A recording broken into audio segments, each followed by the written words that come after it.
Salut à tous, bienvenue dans l'antre. On se retrouve aujourd'hui pour la présentation d'un nouveau kit Red Wolf Army et Agency Arms. Un kit qui est un petit peu moins cher que le précédent. C'est parti.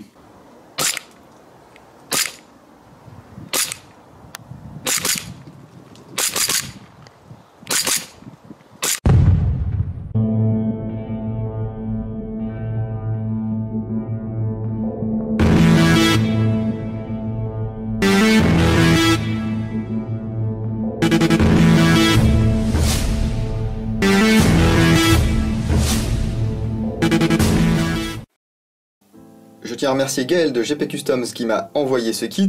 Si vous ne l'avez pas vu, vous pouvez cliquer ici pour voir la première vidéo que j'avais fait sur un kit Agency Arms. C'était le kit à 370 $, me semble-t-il.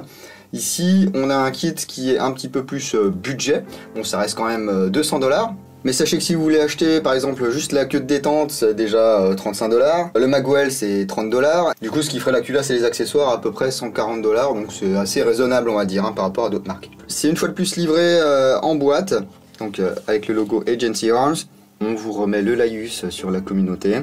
Voilà, ils aimeraient bien construire une communauté d'agents, etc. Ce qui fait qu'à l'intérieur vous allez avoir une carte avec un numéro unique. Chaque kit a son propre numéro, sa propre carte. Donc, voici comment ça se présente. Je floute le numéro de série, vous comprendrez pourquoi. Ici vous avez la petite carte de bienvenue et puis tout ce qu'il faut ici pour installer le kit. Ensuite vous tirez ici la petite languette pour accéder au kit. La présentation est la même que sur le kit un peu plus cher. Simplement vous allez avoir des pièces en moins. Je vais sortir tout ça de sa boîte et puis on va détailler le contenu. C'est un kit qui est quand même bien rempli. La grosse différence avec le kit un peu plus cher, c'est que vous voyez, la glissière sera vide. Vous n'avez pas de blowback unit, vous n'avez pas de nozzle, ni rien du tout. La queue de détente avec toutes les pièces.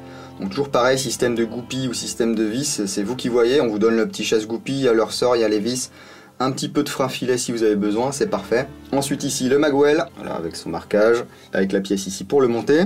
Ici une paire d'organes de visée, ce qui est intéressant c'est que les petits points ici sont phosphorescents. Donc ici l'extracteur, tout un tas de vis. Alors ceci n'est pas un rouleau de printemps, c'est la tige guide et le ressort récupérateur. Voilà. Le canon ici, alors franchement c'est ma pièce préférée dans ces kits Agency. Regardez, un petit canon flûté. Avec de chouettes marquages. Ici vous allez retrouver le numéro de série unique de votre kit. Bon, franchement c'est une très très belle pièce. Et puis vous avez la glissière ici. Elle est différente de celle que je vous avais présentée dans l'autre kit. Première grosse différence, vous n'allez pas avoir de plaque ici qui s'enlève pour mettre un RMR. Vous avez toujours le drapeau américain stylisé. Simplement ici c'est pas une mécanique de G18C que vous allez mettre dedans mais une mécanique de G17. Donc vous aurez un nozzle qui sera plein. Et donc vous aurez un meilleur kick. Donc il y avait une grosse ouverture sur le dessus. Ici vous avez deux ouvertures à la place. Un petit peu comme les modèles compensés de chez Glock. Oh, j'ai dit Glock. Et puis vous avez des rainures en plus sur l'avant. Puis ici les découpes avant. Alors normalement c'est un modèle spécial ça de chez Agency Arms. Avec des découpes avant appelées Bone Saw. C'est très très léger hein. Je ne sais pas si c'est peint ou si c'est anodisé, alors je vais pas m'amuser à gratter pour savoir si c'est solide. A priori c'est pas forcément hyper solide, alors ça faudra voir à l'usage. Je laisserai Gaël commenter cette vidéo. En tout cas comme ça en sortie de boîte c'est très très sympa. Mais comme vous pouvez le voir, là il manque toute la partie pneumatique de cette réplique. Là il va falloir un blowback housing. BBH, donc de chez RTS Ride Tactical Solutions. C'est une personne très très sympathique qui se situe me semble-t-il à Hong Kong. C'est un BBH qu'il a dessiné, voilà, qui est fourni avec ici la tête de piston qui est graissée déjà, donc ça c'est pas mal, ça évite que le joint se dessèche. Ça pèse à peine plus de 20 grammes. Ici vous avez une plaque vierge, ça vous permet de la graver ou de la peindre, de la customiser comme vous voulez. Il y a des modifications de base qui ont été effectuées concernant notamment les parties où viennent tous les disconnecteurs ou je sais pas comment ça s'appelle, et puis surtout le marteau. Votre pièce va être située comme ceci.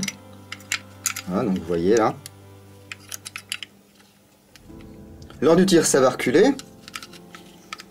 Donc là ça va vous actionner, hop, le trigger lever. Dans le même temps, ça va vous faire reculer le marteau donc pour l'armer. Et puis, voilà, le bloquer. Avec cette pièce, il y a moins d'effort sur la culasse, que ce soit à l'aller ou au retour. Vous avez un cycle qui est plus doux, plus rapide. Ça fonctionne très très bien avec des culasses bien ajustées a priori, donc tout ce qui est PGC, Advance et j'en passe. Par contre, ça peut entraîner des soucis de full auto si vous avez une culasse qui a trop de jeu.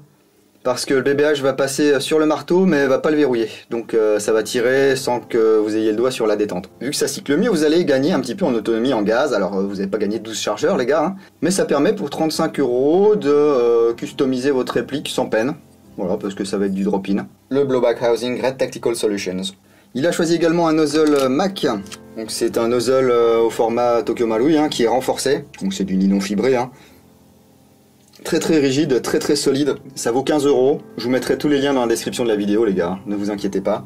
Ensuite il a choisi un valve blocker de chez UAC, Ultimate Airsoft Custom.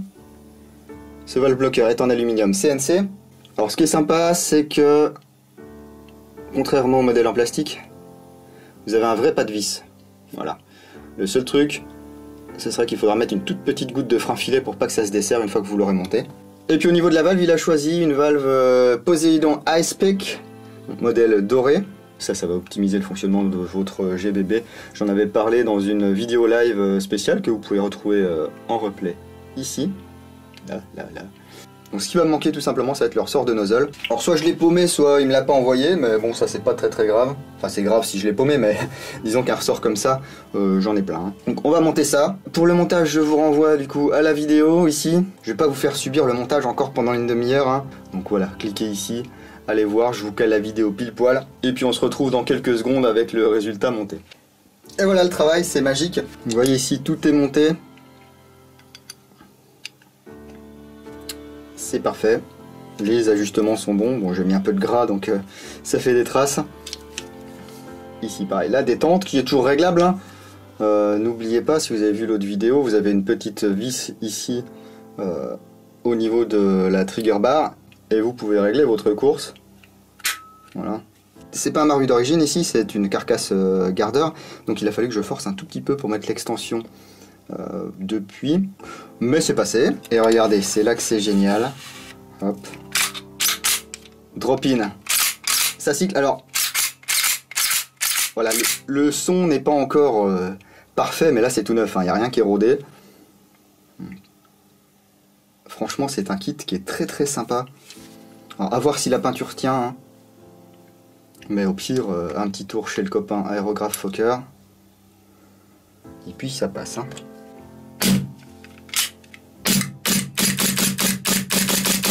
Bon bah voilà, j'ai fait le tour de ce kit Agency Arms de chez Red Wolf Airsoft. On a vraiment ici définition sympa. Alors franchement, vu toutes les pièces custom qui existent et tous les prix, je trouve que 200 $, c'est pas du vol, voilà. C'est bien qu'ils aient choisi de mettre une partie pneumatique de G17 et non plus de G18. Par contre, ça vous enlève la possibilité de mettre un RMR. Le montage s'effectue facilement quand on prend son temps. Au pire, si vous ne savez pas faire et que vous voulez un truc réglé aux petits oignons, bah vous contactez GP Customs. Hein. Vous n'êtes pas du tout obligé de racheter la partie pneumatique. Hein. Vous pouvez prendre celle de votre Marui. Et pour ceux qui se demandent si ça passe sur un sécutor Gladius, et ben écoutez, à mon avis, il faut de l'adaptation. Parce que les mécaniques sont pas tout à fait identiques. Hein. Je remercie Gaël de m'avoir fait passer ce kit pour que je puisse vous le présenter. Je suis pas non plus un cadre du custom, hein. J'ai monté, j'ai rien optimisé du tout. Par exemple au niveau du nozzle ici, il a tendance à vraiment pas être ramené par le ressort. Mon ressort de rappel est peut-être pas assez puissant, ou alors c'est qu'il y a trop d'étanchéité en fait au niveau du nozzle. La réplique cycle, mais je pense qu'une fois passé dans les mains d'un expert ou de quelqu'un qui sait un peu ce qu'il fait, ça va cycler encore mieux et puis vous allez avoir des performances nickel avec ce flingue. Ce que j'aime bien aussi, c'est que c'est sobre. Effectivement, on a le canon qui ressort un peu, ce magnifique canon flûté, mais il n'y a pas trop d'or, de platine ou que sais-je. En tout cas, dites-moi ce que vous en pensez dans les commentaires là en dessous. Est-ce que vous avez vous-même acheté un kit Agency Arms de chez Red Wolf? Est-ce que vous en êtes content? Est-ce que vous avez rencontré des soucis avec? Si vous avez aimé cette vidéo, un petit pouce vers le haut, ça ne mange pas de pain. Un petit pouce vers le bas si vous avez trouvé que c'était tout pourri. Quant à moi, je vous retrouve très bientôt dans l'entre du dingo. Bise.